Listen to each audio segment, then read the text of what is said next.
안녕하세요. 매곡고등학교 생명과학 학생들. 선생님은 박수정 선생님입니다. 우리 지난 시간에 혈액형 판정에 대해서 학습을 했었죠. 혈액형은 ABOC 혈액형하고 RH 혈액형이 있었고, 이 혈액형을 알아야 하는 이유가 수혈 관계에 있어서 매우 중요하기 때문이다 라고 배웠습니다. 우리는 응집 반응과 혈액형 판정 그리고 수혈 관계에 대해서 정확하게 알고 있어야 됩니다. 오늘은 새로운 단원으로 넘어갔습니다. 드디어 유전. 네, 아마 중학교 때도 유전에 대해서 배웠을 건데, 그 당시 되게 어렵다고 생각했을 수도 있어요. 그러나 여러분들이 그때보다 2년 더 성숙했기 때문에 아마도 그때보단 더 잘 이해할 수 있을 거라고 생각을 합니다. 너무 겁먹지 말고 들어가도록 하겠습니다. 자, 오늘 첫 번째는 DNA입니다. DNA. 자, DNA는 우리가 1학년 때 아마 배웠을 거예요. DNA. 그래서 익숙한 단어니까 일단 체크하고 넘어가는 걸로 하겠습니다. DNA란 생명체의 유전에 관한 모든 정보를 담고 있는 어떤 한 분자입니다. 분자 또는 우리는 그냥 물질이라고 표현을 하지요. 물질. 자, 그리고 DNA의 기본적인 구조를 한번 살펴볼게요. DNA의 기본 단위는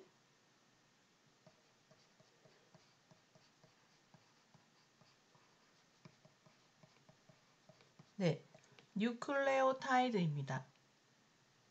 뉴클레오타이드는 당과 인산과 염기가 1대 1대 1로 결합한 구조입니다. 여기 그림에서 보면 지금 DNA가 그려져 있는데 여기 오각형을 이루고 있는 부분이 있죠. 이것이 당입니다. 우리는 아마 1학년 때 배웠을 거예요. 디옥시리보스라는 5탄당이라고 배웠습니다. 그리고 그 당에 뭐가 붙어 있냐면은 P라고 되어 있는데 P, 인산기죠. 인산기. 그 다음 여기 붙어 있는 게 바로 염기입니다. 염기. 자, 염기는 네 가지가 있죠. 그래서 이렇게 네 가지가 있고 우리가 1학년 때 배웠던 것처럼 T는 A와 상보적이고 C는 G와 상보적이다. 그래서 서로 상보적인 결합을 하여서 염기끼리 결합을 하는데 이때 결합을 우리는 수소 결합을 한다라고 배웠습니다. 그래서 상보적인 결합을 한다라고 배웠죠. 상보적인 결합이라는 뜻은 한 가닥의 염기 서열을 알면은 그 마주보고 있는 다음 가닥 염기 서열을 알 수 있다는 뜻이에요. 모양이 딱 맞는 것끼리 결합을 합니다. 자, 이렇게 사다리꼴로 결합을 해서 이렇게 꼬임 구조를 가지게 되는데요. 이것을 이중 나선 구조라고 합니다. 이렇게 이중 나선 구조를 이루어서 안쪽에 염기가 들어가고 바깥쪽에는 당하고 인산기가 이렇게 보호를 하고 있죠. 그래서 여기 들어있는 염기들의 서열이 우린 유전 정보라고 알고 있잖아요. 그쵸? 이 염기 서열을 보호하기 위한 굉장히 중요한 장치입니다. 자, 이게 1학년 때 배웠던 내용을 한번 복습을 했습니다. 우리는 뉴클레오타이드라는 단어와 당, 인산, 염기가 1대 1대1로 결합되어 있고 이중나선 구조를 이루고 있다라고 알고 다음으로 넘어가겠습니다. 자, 그러면 세 번째, 우리 책에 있는 순서대로 하고 있으니까 책을 참고하도록 하세요. 특정 유전 형질의 정보가 있는 DNA의 특정 부위인데 뭐가 있다라고요? 유전 형질의 정보가 있는 부분입니다. DNA는 굉장히 큰 분자고 어마어마하게 긴데 그 안에 실제적으로 유전 정보를 가지고 있는 부분은 얼마 안 돼요. 나머지는 의미가 없는 부분으로 이루어져 있습니다. 그래서 의미가 있는, 다시 말하면 유전 형질의 정보가 있는 부분을 우리는 뭐라고 하냐면은 유전자라고 말할 수 있습니다. DNA가 엄청 긴 분자인데 이 전체가 다 유전자를 가지고 있는 것이 아니라 이 중에서 어떤 한 특정 부위만 유전 정보를 가지고 있구나. 그것을 뭐라고 한다? 유전자라고 한다라고 이야기를 하는 겁니다. 자, 그 다음에 오타가 있네. 유전. 자, 한 생물체가 지닌 모든 유전 정보의 집합체 전체를 한 생물체가 가지는 모든 유전체 집합체를 우리는 뭐라고 하냐면은 유전체라고 합니다.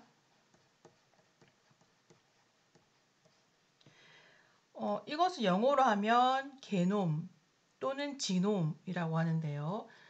여러분들 어렸을 때 진행된 건데 지놈 프로젝트 또는 게놈 프로젝트라고 사람의 유전 정보를 다 알아내는 프로젝트가 있었거든요. 이미 다 밝혀졌습니다. 그래서 우리는 사람의 유전 정보를 99.99% 이상 확보하고 있다라고 할 수가 있고요. 그래서 그 프로젝트 이미 종결되고 다른 프로젝트로 연구가 진행되고 있습니다. 자, 그러면 다음 페이지.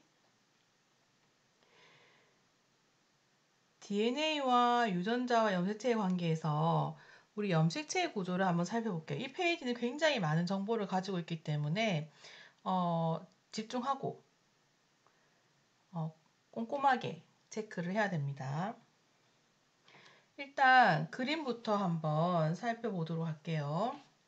제일 위에 이중나선 구조를 가지고 있는 이 부분은 뭘까요? 그쵸? 이것은 DNA입니다. DNA. 근데 이 DNA가 여기 주황색 동그라미 있죠? 주황색 동그라미. 이것은 히스톤 단백질입니다.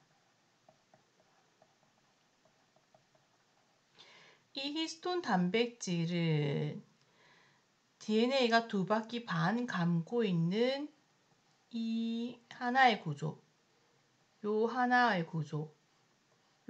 구조를 뭐라고 하냐면은 뉴클레오솜이라고 불러요. 뉴클레오솜은 DNA와 히스톤 단백질입니다.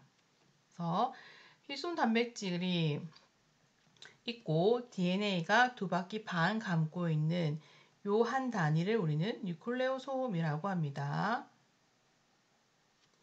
자, 이렇게 뉴클레오솜이 또 촘촘하게 엮여 있죠.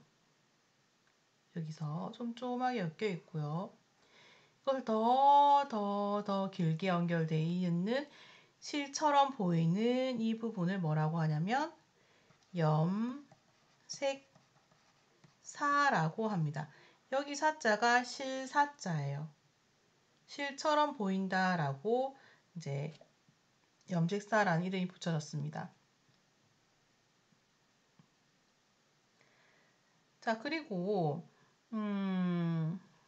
이 염색사가 좀 더 응축되면은 뭐가 되냐면 염색체가 되는데요. 이 염색사는 아마 중학교 때 세포 분열할 때 배웠을 거예요. 세포 분열은 간기와 분열기로 나뉜다라고 배웠을 건데요. 염색사는 간기의 핵 속에 존재하는 형태입니다. 그런데 세포는 크기가 커지면 어느 정도 커지면 분열하잖아요. 그래서 세포 분열이 되면, 분열기가 되면 핵막은 사라지고 염색사가 응축이 되거든요. 더 응축되어서 막대 형태의 염색체가 됩니다. 그래서 시기가 다르다는 거 기억하세요. 안에 내용물은 똑같아요. 뭐와 뭐로 구성되어 있습니까? DNA와 희순 단백질로 구성이 되어 있죠. 근데 여기 감기일 때는 염색사 형태 풀어져 있다가 분열기가 되면은 염색체로 더더더 응축되어서 막대기 형태가 되는 거죠. 자, 이렇게 응축되어서 나타나는 효과가 있어요. 세포 분열할 때는 유전 물질이 정확하게 딸세포로 반반 나눠서 들어가야 되는데 똑같이 들어가야 되거든요. 똑같이 들어갈 때 실처럼 풀어져 있는 염색차를 하나 끄집어서 똑같이 반으로 나누는 거 어렵죠. 그래서 실타래를 만드는 거죠. 실타래로 만들어서 반으로 똑 쪼개면 훨씬 더 간편하게 이동할 수가 있으니까 염색체 형태로 만들어서 세포 분열기에 이동하는 걸로 간편한 방법을 찾은 거죠. 자, 그 다음에 여기 그림에서 지금 똑같은 이렇게 요 부분이 있는데 중간에 딱 짤록한 부분이 있죠. 이 짤록한 부분을 뭐라고 하냐면은 동원체라고 합니다. 매우 짤록한 부분이고요. 이 부분은 세포 분열할 때 방주사가 주로 결합하는 부분입니다. 그리고 여기 지금 이 막대기가 선생님이 파란색으로 여기 파란색에 있는 이 부분은 다음 초록색으로 초록색에 있는 이 부분과 유전적으로 동일하거든요. 왜냐하면 이거와 이건 서로 복제된 관계입니다. 이것들이 하나의 동원체에 결합해서 붙어 있는 거거든요. 이것을 뭐라 부르냐면 염색 분체라고 불러요. 염색 분체. 자, 그래서 165쪽에 대한 내용을 좀 했고요. 166쪽으로 넘어가겠습니다. 그러면 지금 도대체 DNA와 유전자와 염색체는 어떤 관계가 있느냐? 그것은 책의 166쪽의 제일 위에 있는데요. 그림을 한번 보도록 하겠습니다. 제일 왼쪽에 있는 건 DNA죠. DNA. 노란 거 전체가 DNA 큰 분자를 알려주고요. 그 중에 파란색으로 색칠된 부분이 유전자입니다. 유전자라는 것은 특정한 유전 정보가 있는 부분을 얘기한다 그랬죠. 이게 염색사를 거쳐서 염색체로 되는데요. 특이하게도 염색체가 될 때 유전자는 염색체 내에 특정한 자리가 있습니다. 그래서 1번 염색체 어떤 자리에는 무선 유전자가 있다는 것을 우리는 이제 다 알고 있거든요. 그래서 DNA의 이제 특정 부위에 있는 유전자는 염색체의 특정 위치에 존재한다라는 거 기억하시고요. 그래서 우리가 그걸 다 찾아냈고 다 찾아내서 하나의 그 정보를 모은 것을 유전체, 게놈 이렇게 표현을 합니다. 지금 이 페이지에 나와 있는 개념들은 매우 중요하니까 꼼꼼하게 공부를 좀 했으면 좋겠습니다. 그 다음 페이지 넘어갈게요. 자, 이번에는 사람의 염색체에 대한 내용이네요.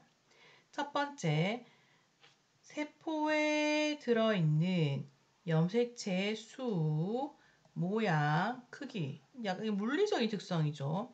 수, 모양, 크기 등의 염색체의 특성입니다. 이것을 우리는 뭐라고 하냐면은 핵형이라고 불러요. 핵형. 자, 이 핵형은 생물의 종에 따라 다르고요. 같은 종에서라도 성별이 같으면 핵형이 완전히 같고 성별이 다르면은 어떤 특정한 부분이 다르게 됩니다. 우리가 배웠던 성염색체 부분에 대한 설명이죠.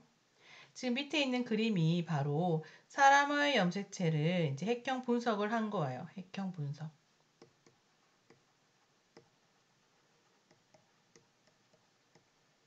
자, 핵형 분석의 방법은 중기의 세포를 이용합니다. 세포 분열 중에서 중기의 세포를 이용하는데 그 이유가 중기에서는 가장 응축되어서 선명하게 나타나는 시기이기 때문에 사용합니다. 자, 그러면 염색체는 크기별로 나열해서 번호를 매기거든요. 그래서 1번부터 쭉 크기별로 나열합니다. 그리고 마지막에 성 염색체를 배치를 하는 거죠. 지금 사람의 염색체의 핵형 분석을 예시로 가져왔기 때문에 사람의 핵형으로 이제 파악하면 됩니다. 자, 그러면 다음 페이지. 또 새로운 개념이 나왔네요. 여기서 한 세포에 들어있는 핵 속의 염색체의 구성 상태를 뭐라고 하느냐? 우리는 이것을 핵상이라고 부릅니다. 핵상. 자, 핵상은 서로 다른 염색체들을 한 조를 묶어서 N, 소문자 N이라고 표현을 하거든요. 이게 잘 모르겠죠? 정확하게 지금 설명하기가 좀 어렵죠? 자, 만약에 사람의 경우를 생각해 봅시다. 사람은 염색체가 23쌍이거든요. 23쌍. 46개입니다. 그래서 사실 1번 염색체가 2개거든요. 2번 염색체도 똑같은 게 2개입니다. 3번도 똑같은 게 2개씩 있어요. 그래서 성염색체까지 따지면 역시 2개가 존재합니다. 그러면 이에 상동 염색체는 똑같은 거잖아요. 똑같은 거. 근데 여기서 보면은 지문에 보면 서로 다른 종류의 염색체들을 한 조로 묶었다고 그랬거든요. 그럼 한 조로 묶어 봅시다. 어떻게? 요렇게. 아이고야, 형광펜이 됐네. 요렇게. 자, 그럼 또 다른 한 조를 묶어 볼까요? 요렇게. 그래서 이렇게 묶인 것을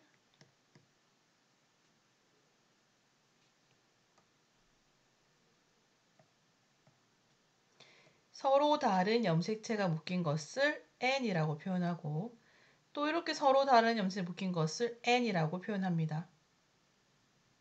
그러면 사람의 경우는 지금 쌍으로 다 들어있으니까 46개일 때를 2N이라고 표현할 수가 있겠네요. 그렇죠. 자, 그래서 그 밑에 설명으로 다시 들어가도록 하겠습니다.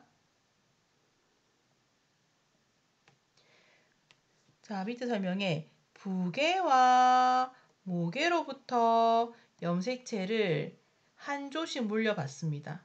그래서 하나의 개체는 핵상을 이 N으로 가집니다. 여기서 이 N은 아빠로부터 받았구나. 나머지 N은 엄마로부터 받았구나. 한 개씩 물려받네요. 이거는 그러면 정자 안에 들어있던 거구나. 그럼 이거는 난자 안에 들어있던 거구나 라고 설명을 할 수가 있겠죠. 그래서 사람의 체세포의 핵상은 2N입니다. 그러면 생세포는 정자는 난자는 각각 N을 가지겠죠. 그래서 생세포 핵상은 N입니다. 이해했습니까? 이 핵상이라는 개념이 생각보다 어려워하더라고요. 핵상은 서로 다른 종류의 염색체들을 한 세트로 묶어서 N이라고 표현한다. 그러면은 체세포의 경우 한 세트는 아빠로부터 받고 한 세트는 엄마로부터 받기 때문에 한 개체는 2개씩 가지게 되는 거죠. 그래서 2N을 가지게 된다라는 거 기억하시면 됩니다. 어렵나요? 이해할 수 있을 것 같습니다. 넘어갈게요. 자, 그러면 이번에는 사람의 염색체 중에서 상동 염색체와 대립 유전자를 한번 살펴보도록 하겠습니다. 상동 염색체, 아까 선생님이 상동 염색체 설명했었죠, 잠깐. 상동 염색체란 체세포에 들어있는 크기와 모양 같은 한 쌍의 염색체입니다. 그래서 부계와 모계로부터 하나씩 물려받거든요. 그래서 체세포 한 개당 23쌍의 상동 염색체를 가지게 됩니다. 그러면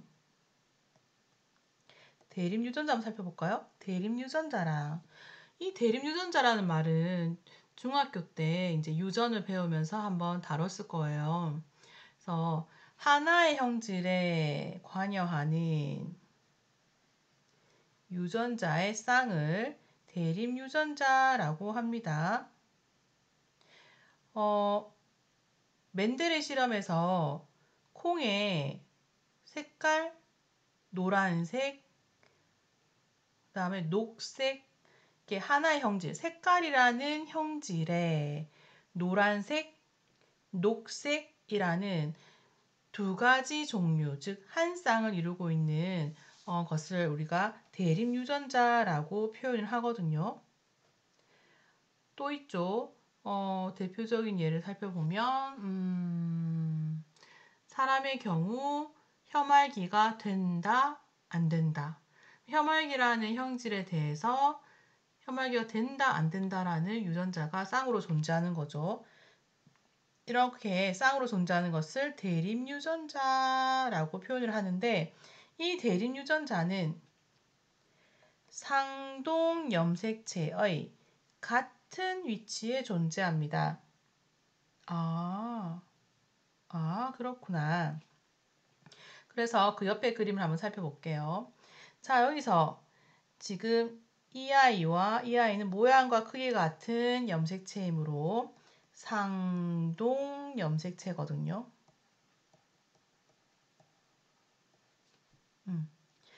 상동 염색체 여기 라지 A라는 것이 유전자가 있는데 그 같은 위치에 상동체 같은 위치엔 스몰 a가 있죠. 자, 이것을 우리는 대립 유전자라고 부릅니다. 대립 유전자. 만약에 이 라지 A가 있는 염색체를 북의 아빠로부터 물려받았다면 여기 스몰 a가 있는 이 염색체는 모의 엄마로부터 받은 염색체입니다. 즉 상동 염색체는 모양과 크기와 같은 한 쌍의 염색체인데 반드시 한 개는 아빠로부터 나머지 한 개는 엄마로부터 물려받는 거죠. 이해했습니까? 그리고 상동 염색체의 같은 위치에는 하나의 형질에 해당하는 대립 유전자가 존재한다는 것도 꼭 기억을 해야 됩니다. 자, 그러면은 지금 이 그림에서 이렇게 그림이 바뀌고 있는데 이렇게 바뀔 수 있는 조건은 복제가 일어났을 때거든요. 복제. 자, 복제가 일어났을 때 여기 있는 이 염색체가 복제가 되어서 똑같이 옆에 달라붙어 있습니다. 하나의 동원체에 연결이 되어 있거든요. 이렇게 하나의 동원체 연결이 되어 있죠. 그래서 이 각각도 역시 상동 염색체예요.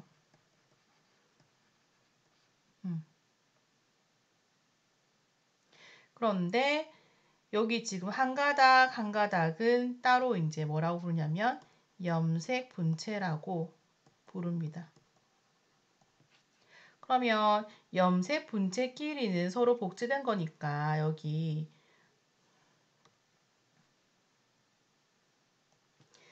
이 부분은 라지 A, 라지 A로 갔겠죠. 그 다음 여기 이 부분은 스몰 a, 스몰 a로 갔겠죠. 그래서 복제된 형태다라는 것을 기억해야 됩니다. 자, 그 다음에 부모로부터 한 개씩 물려받았기 때문에 같을 수도 있고 다를 수도 있다. 당연하죠. 유전적 다양성입니다. 자, 그러면 그 다음 페이지 넘어갈게요.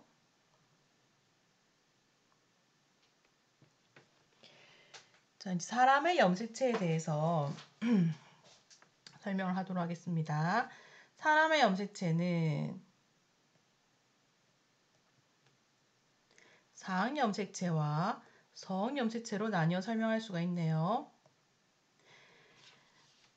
사람은 체세포 내에 46개 염색체가 있는데 그 중에 44개는 남녀의 공통으로 존재합니다. 그래서 1번부터 22번까지. 네, 서응 염색체는 성을 결정하는 염색체로서 남자는 XY, 여자는 XX입니다. 요거 체크하시면 되고요. 166쪽의 제일 밑에 더 들여다보기 사람의 염색체 구성을 살펴보면 이제 남자, 여자를 알 수 있는데 책과 선생님이 가지고 온 자료가 남자, 여자 위치가 바뀌었네요. 자, 여기가 XX이고 여기가 XY입니다. 그리고 상동 염색체가 다 들어있죠. 다 들어있으므로 핵상은 EN이네요. 지금 여자죠, 여자. 여기 가는 여자죠. 가는 여자. 나는 남자. 그래서 성 염색체를 보고 남자인지 여자인지를 알 수가 있습니다. 자, 그리고 핵상은 EN이고요. 상응 염색체가 44개에 XX 이렇게 핵형을 적을 수가 있습니다. 남자는 EN이고 상응 염색체가 44 여기에 XY 이렇게 설명할 수가 있어요. 이거는 상응 염색체고 요거는 서응 염색체. 이거는 상응 염색체고 이거는 서응 염색체죠. 남녀의 성을 결정하는 것은 여기 이것입니다. 자, 이렇게 하면 전체적으로 내용을 한번 살펴봤는데요. 선생님이 이제 수업 시간에 좀 중요하게 생각하는 것은 이 다음 단원이 세포 분열이에요. 세포 분열에서는 염색체의 개수, 뭐 DNA 상대량 이런 것들을 계속 물어보거든요. 그러면 이 세포 안에 염색체가 어떻게 그려져 있는지를 먼저 살펴보면 대부분의 정보를 알 수가 있어요. 그 부분에 대해서 잠깐 설명하도록 하겠습니다. 이 부분은 필기를 좀 해야 되니까 필기를 준비를 좀 하는 게 좋겠네요.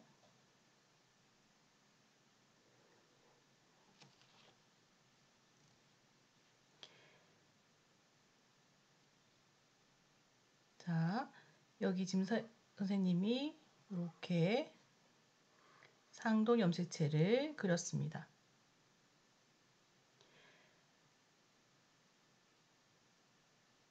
이거 두 개가 모양과 크기가 같으므로 상동 염색체입니다. 다음 여기 중간에 짤록한 부분은 동원체가 되죠. 그리고 우리는 여기에 만약에 라지 A가 있고 여기 스몰 a가 있으면 이 두 개는 상동 염색체 같은 위치에 있기 때문에 대립 유전자라는 사실을 알 수가 있습니다. 자, 이것이 복제라는 과정을 거치게 되면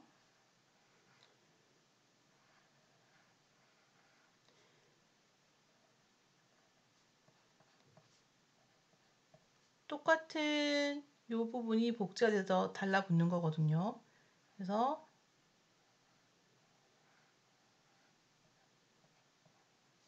이렇게 되는 거죠. 그러면 이 큰 염색체끼리도 똑같잖아요. 그렇죠? 그래서 이것도 상동 염색체입니다. 다음 여기는 동원체고요. 그 다음에 이 각각 요 각각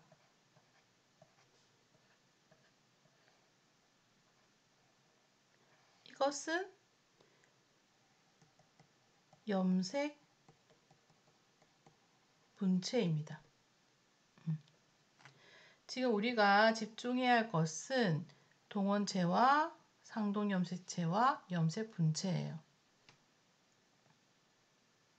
왜냐하면 여기 동원체는 어떤 정보를 알려주냐면은 염색체 수를 알려줍니다.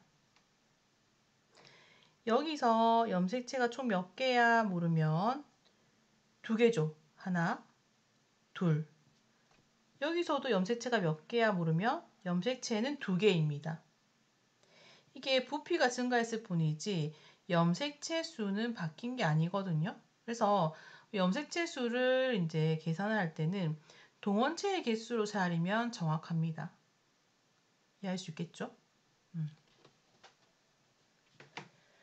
자, 그 다음에 상동 염색체로 알 수 있는 정보가 있는데 상동 염색체로 알 수 있는 정보는 핵상이에요. 핵상. 아까 핵상이 뭐였더라? 우리 핵상을 염색체 세트가 어떻게 들어있느냐에 따라서 2n 또는 n으로 표현한다라고 했는데 기억납니까? 기억납니까? 만약에 세포 안에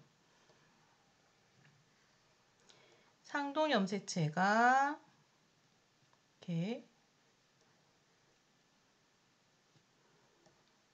들어있어요. 자, 들어있는데 이거 핵상을 물으면 어떻게 대답하겠습니까? 핵상이 n이다 라는 것은 여기서 n은 뭐를 의미할까요? 파란 거 1개, 핑크 1개, 노랑 1개가 n이죠. 왜냐하면 n은 서로 다른 염색체 세트를 n이라고 했잖아요. 그렇다면 지금 이 세포는 어떻습니까? 파란 거도 있고 또 있고 또 있고 또 있잖아요. 그래서 지금 2세트가 들어있는 거죠. 그쵸? 그래서 상동 염색체가 같이 들어있으면 핵상이 2n인데 어떤 경우에는 염색체가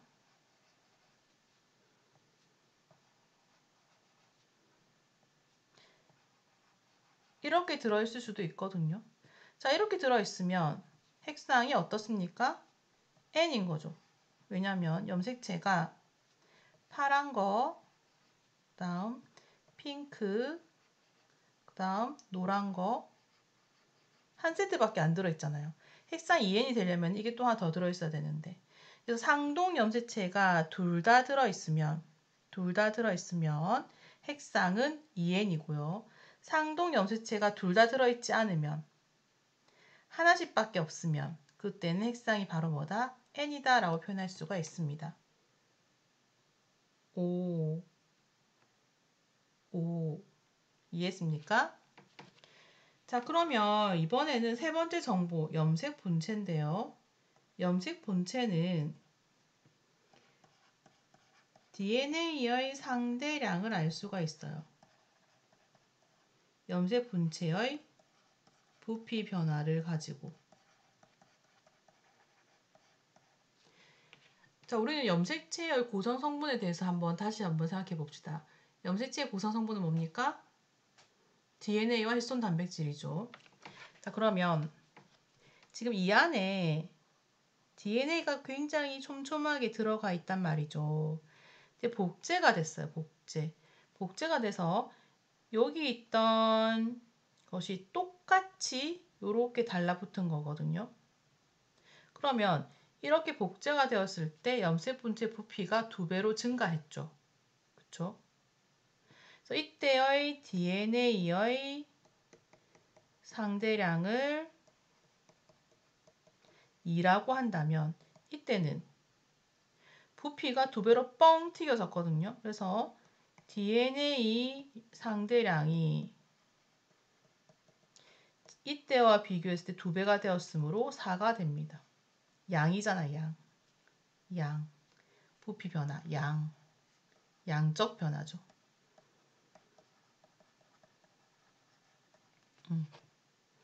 자, 이렇게 설명을 할 수가 있습니다. 그래도 감이 안 오죠. 그쵸? 그래서 선생님이 한 번 더 같이 뭘 해보도록 합시다. 여기서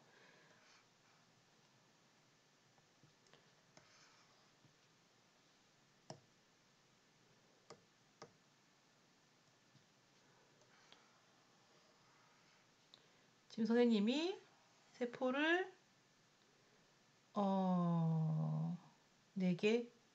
4개를 그려볼게요. 그래서 염색체를 한번 그려보겠습니다. 지금은 색깔이 같은 것이 상동 염색체입니다.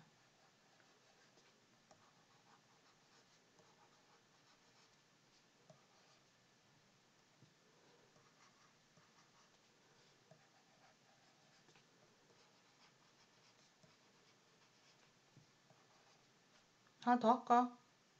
그러지 맙시다. 자, 그랬을 때 우리 일단은 핵상부터 한번 적어볼까요? 핵상. 일단 요거 한 개를 해줄게요. 핵상은 상동 염색체가 같이 들어있으므로 핵상은 2n이네요. 염색체 개수는 동원체 개수가 4개이므로 염색체는 4개입니다. 자, DNA의 상대량이기 때문에 주어진 값이거든요. 그래서 선생님이 여기서 2를 줄 수도 있고 1도 줄 수 있고 3도 줄 수 있고 4도 줄 수 있는데 어떤 값을 주더라도 그 기준값을 가지고 비례하여서 계산하면 됩니다. 이때 우리가 2라고 합시다. 2. 그래서 지금 여기서 2는 선생님이 주어진 기준값입니다. 그랬을 때 이 4개의 세포를 한번 핵상과 염색체 수, DNA 상대량을 적을 수 있을까요? 적을 수 있어야 다음 단원에 세포 분열을 정확하게 이해할 수가 있거든요. 그래서 오늘 수업이 굉장히 중요한 게 다음 수업에 세포 분열을 정확하게 이해할 수 있기 때문에 굉장히 중요합니다. 오늘 걸 이해 못하면 다음 수업은 이해할 수가 없어요. 그래서 이 유전 단원은 수학처럼 그 앞전 수업이 그 뒷 수업에 굉장히 영향을 많이 미칩니다. 그래서 한번 놓치면은 조금 어려우니까 놓치지 말고 잘 따라오세요. 자, 그러면 여기서는 핵상이 염색체가 상동 염색체가 따로 같이 안 들어있잖아요. 그쵸? 그래서 핵상은 N, 염색체 개수는 동원체 개수 2개, DNA 상대량은 부피의 변화는 없죠. 그래서 2 그대로. 이때는 같이 있네. 핵상 2N 4개. DNA량은 이때의 4배네. 아니지. 2배네. 2배. 그렇죠? 그래서 4. 이때는 핵상 N이고 2개. DNA량은 1이 됩니다. 그래서 아까 앞에서 얘기했던 상동 염색체는 뭘 알려준다? 핵상. 그 다음에 동원체는 뭘 알려준다? 염색체 수. 그 다음에 염색 분체의 부피는 뭘 알려준다? DNA 상대량을 알려준다라는 거. 이거를 꼭 기억하고 있어야 다음 수업에 도움이 많이 될 겁니다. 자, 오늘은 여기까지 수업하고요. 수고했습니다. 다음 시간엔 세포 주기와 체세포 분열에 대해서 학습하도록 하겠습니다. 수고하셨습니다.